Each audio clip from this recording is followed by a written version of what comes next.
ಸಮಾರಂಭವು ಶಿವಾಜಿ ಮಹಾರಾಜರ 397ನೇ ಜಯಂತಿಯ ದಿನವಾದ 19/2/2024ರಂದು ಮೂರ್ತಿಯ ಉದ್ಘಾಟನಾ ಸಮಾರಂಭವು ಜರುಗಿತು.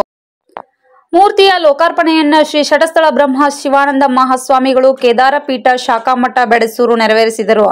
ಅಧ್ಯಕ್ಷತೆಯನ್ನು ಶ್ರೀ ಸಂಭಾಜಿನಾಥ್ ಸೂರ್ಯವಂಶಿ ಮಾಜಿ ಗ್ರಾಮ ಪಂಚಾಯತ್ ಅಧ್ಯಕ್ಷರು ನೆರವೇರಿಸಿದರು. ಗೌರವಾನ್ವಿತ ಅತಿಥಿಗಳಾದ ಶ್ರೀ ಜಗದೀಶ್ ಮೆಟ್ಗುಡ್ ಮಾಜಿ ಶಾಸಕರು ಬೈಲ್ಹೊಂಗಲ್, ಶ್ರೀ ಶಂಕರ್ ಬ ಮಾಡರ್ಗಿ ಜಿಲ್ಲಾ ಪಂಚಾಯತ್ ಸದಸ್ಯರು ಹಾಗೂ ಶ್ರೀ ಗೋಪಾಲರಾವ್ ಪಾಟೀಲ್ ಅಧ್ಯಕ್ಷರು marketing society Nandgad, Shri Hanumant Nikkam jewellers Saundatti, Shri Praveen Roti PSI Dodwad ಭಾಗಿಯಾಗಿ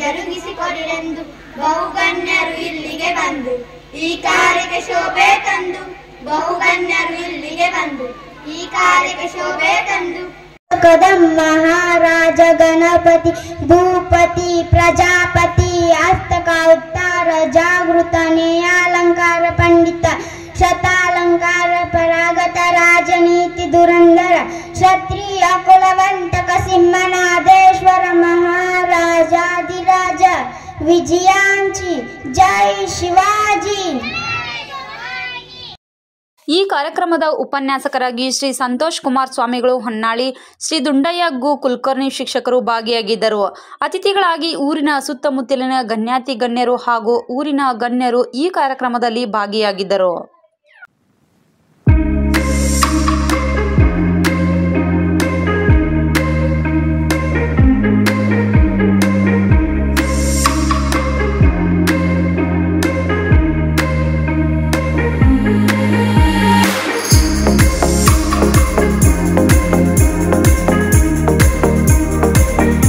ಹಿಂದೂಗಳ ಕಣ್ಮಣಿ, ಹಿಂದೂ ಸಾಮ್ರಾಟ ಎಂದೇ ಹೆಸರಾದಂತಹ ಹಿಂದೂಗಳ ಒಂದು ಹೃದಯದಲ್ಲಿ ಸಾಮ್ರಾಟ ಎಂದೇ ಹೆಸರಾದಂತಹ ಛತ್ರಪತಿ ಶಿವಾಜಿ ಮಹಾರಾಜರ ಒಂದು ಜಯಂತಿಯನ್ನು ಈ ದಿನ ನಾವು ಆಚರಣೆ ಮಾಡುತ್ತಿದ್ದೇವೆ.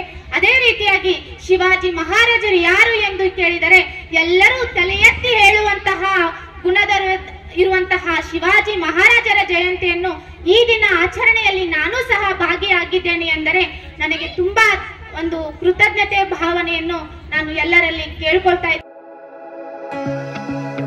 ಉದ್ಘಾಟನೆಯನ್ನ ಪೂಜ್ಯರ ಆಶೀರ್ವಾದದೊಂದಿಗೆ ವೇದಿಕೆಯ ಮೇಲಿನ ಗಣ್ಯರೆಲ್ಲರೂ ಕೂಡ ನೆರವೇರಿಸ್ತಾ ಇದ್ದಾರೆ.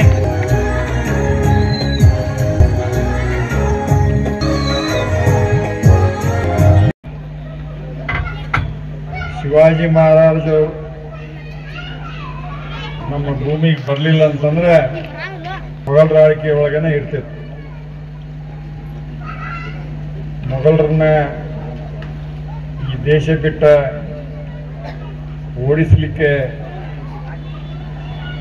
ಶೂರರಾಗಿ ನಿಂತ ಯುದ್ಧ ಮಾಡಿ ಅವ್ರನ್ನ ನಮ್ಮ ದೇಶವನ್ನು ಬಿಟ್ಟು ಓಡಿಸಿ ನಮಗೊಂದು ಸ್ವಾತಂತ್ರ್ಯ ತಂದು ಕೊಟ್ಟಂತ ಆಗಿನ ಕಾಲದಲ್ಲಿ ಶಿವಾಜಿ ಮಹಾರಾಜ ಹೇಳಿದ್ರೆ ತಪ್ಪಾಗಲಿಕ್ಕಿಲ್ಲ.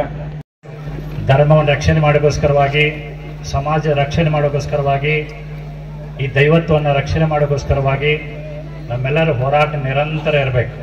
ನಾವು ಮಲ್ಕೊಂಡು ಅಂತಂದು ತಿಳ್ಕೊಳ್ಳಿ, ನಾವು ಅವ್ರು ಹೋರಾಟ ಮಾಡ್ತಾನೆ ಇದ್ದಾರೆ. ಇದಕ್ಕಿಂತ ಪೂರ್ವದಲ್ಲಿ ನಮ್ಮನ್ನೆಲ್ಲ ತಂದೆಗಿರ್ತಕ್ಕಂಥ ಯಾವ ಪರಂಪಿತ ಪರಮಾತ್ಮ, ಎಲ್ಲ ಆತ್ಮಗಳ ತಂದೆ ಶಿವ 1937ನೇ ಇಸ್ವಿಯಲ್ಲಿ ಧರೆಗೆ ಆಗಮಿಸಿ ಕಲಿಯುಗದ ಅಂತ್ಯ ಸತ್ಯುಗದ ಸ್ಥಾಪನೆಯನ್ನು ಮಾಡೋಕ್ಕೋಸ್ಕರವಾಗಿ ಪರಮಾತ್ಮನ ಅವತರಣೆ ಆಗಿದೆ. ಹಾಗೂ ಕಾದರವಳ್ಳಿ ಭವ್ಯ ಪರಂಪರೆಯಲ್ಲಿ ಬೆಳೆದ ಸಾಧಕರು. ಈ ಪರಂಪರೆಯಲ್ಲಿ ವಚನ, ಭಗವದ್ಗೀತೆ, ಸಾಹಿತ್ಯ, ಯೋಗ ವಸಿಷ್ಠ ಗ್ರಂಥಗಳನ್ನು ಪ್ರವಚನ ಮುಖಾಂತರವಾಗಿ ಪ್ರಸಾರವಾಣಿಯಾಗಿ ಹೊರಹೊಮ್ಮಿದೆ. ಈ ಪರಂಪರೆಯಲ್ಲಿ ಬೆಳೆದ ಶ್ರೀ ಸಂತೋಷ್ ಕುಮಾರ್ ಚಮಠ ಸಾಕಿನ್ ಹೊನ್ಯಾಳ ಮಾಡುವ ಶೌರ್ಯ ತುಂಬಿ ತನ್ನೊಡಲ ಕುಡಿಯಿಂದ ಈ ಭಾರತ ಮಾತೆಯ ಮಡಿಲು ತುಂಬಿದ ಮಾತೆ ಜಾದವ ಕುಲದ ಜೀಜಾಬಾಯಿ ಹಾಗೂ ಭೋಸಲೆ ಮನೆತನದ ಶಹಾಜಿ ಅವರ ಮಡಿಲಲ್ಲಿ ಹುಟ್ಟಿದಂತ ಆ ಪುಟ್ಟ ಕಂದನೆ ಶಿವಾಜಿ ಮಹಾರಾಜ. ಶಿವಾಜಿ ಮಹಾರಾಜರನ್ನ ಹಿಡ್ಕೊಂಡ ಇಡೀ ನಮ್ಮ ಈ ನಾಡು ಗಂಡು ಮಕ್ಕಳು ಎಷ್ಟ ಈ ನಾಡನ್ನ ಒಂದು ಆಳಲಿಕ್ಕೆ ಮತ್ತು ಈ ನಾಡನ್ನ ಉಳಿಸ್ಕೊಳ್ಳಿಕ್ಕೆ ಎಷ್ಟು ಪ್ರಾಮಾಣಿಕ ಪ್ರಯತ್ನ ಮಾಡಿದಾರಲ್ಲ ಅಷ್ಟೇ ಈ ತಾಯಂದಿರು ಈ ನಾಡಿನಲ್ಲಿ ಮಾಡಿದ್ದಾರೆ. ನಾವು ಬರೋಕೆ ಒಂದು ವಿದ್ಯಾರ್ಥಿನಿ ಕೇಳ್ತಾ ಇದೆ, ಆ ವಿದ್ಯಾರ್ಥಿನಿ ಗೊತ್ತಿದ್ದಷ್ಟು ಗಂಡು ಹುಡುಗರಿಗೆ ಗೊತ್ತಿರಂಗಿಲ್ಲ. ಗಂಡು ಹುಡುಗರು ಎದುರಾಗಿರ್ತಾರ, ಮೊಬೈಲ್ದಾಗ ಇರ್ತಾರ. ಮೊಬೈಲ್ ಬಿಟ್ಟು ಏನು ಗೊತ್ತಿರಂಗಿಲ್ಲ ಅವ್ರು. ಹೆಣ್ಮಕ್ಳು ಎಟ್ಟರಾಗ್ಲಿ ಏನಾರಾಗ್ಲಿ ಒಂದು ನಾವು ಜೀವನದಲ್ಲಿ ಸಾಧನೆ ಮಾಡ್ಬೇಕಂತಕ್ಕಂಥ ಒಂದು ತಲೆಯಾಗಿರ್ತದೆ.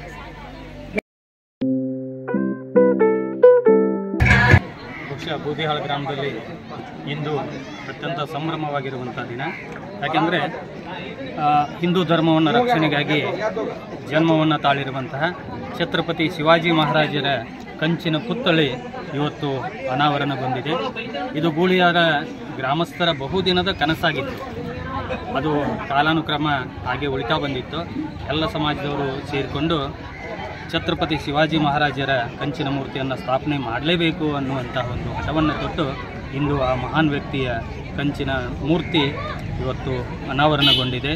ಅಂತಹ ಮಹಾನ್ ವ್ಯಕ್ತಿಯ ಸಾಧನೆಯನ್ನು ನಾವೆಲ್ಲರೂ ಕೂಡ ಸ್ಮರಿಸಲೇಬೇಕು. ಆದ್ದರಿಂದ ಆ ಶಿವಾಜಿ ಮಹಾರಾಜರ ದೇಶಭಕ್ತಿ ಹಾಗೂ ರಾಷ್ಟ್ರ ಪ್ರೇಮ ಯುವಜನತೆಗೆ ಮಾದರಿಯಾಗಬೇಕಾಗಿದೆ. ಅಂತಹ ಒಂದು ಮಾದರಿಯನ್ನು ಯುವಜನತೆ ತಮ್ಮಲ್ಲಿ ಮೈಗೂಡಿಸಿಕೊಳ್ಬೇಕು ಅನ್ನುವಂಥ ಮಾತನ್ನು ಹೇಳಿ ಈ ಒಂದು ಕಂಚಿನ ಮೂರ್ತಿ ಬೂದಿಹಾಳ ಗ್ರಾಮದಲ್ಲಿ ನಿರ್ಮಾಣವಾಗಿದ್ದು ನಮ್ಮೆಲ್ಲರ ಭಾಗ್ಯ ಅಂತ ಹೇಳೋಕ್ಕೆ ನಾನು ಇಷ್ಟಪಡ್ತೀನಿ. ಓಕೆ, ಧನ್ಯವಾದಗಳು ಸರ್.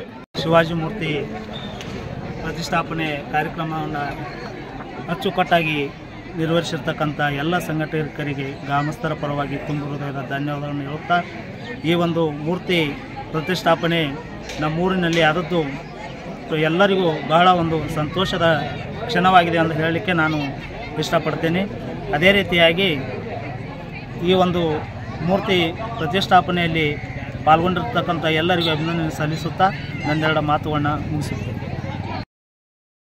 ಹೆಚ್ಚಿನ ಸುದ್ದಿ ಮತ್ತು ಜಾಹೀರಾತುಗಳಿಗಾಗಿ ನಮ್ಮ ಚಾನೆಲ್ ಅನ್ನು ತಪ್ಪದೇ ಸಬ್ಸ್ಕ್ರೈಬ್ ಮಾಡಿ. ಧನ್ಯವಾದಗಳು.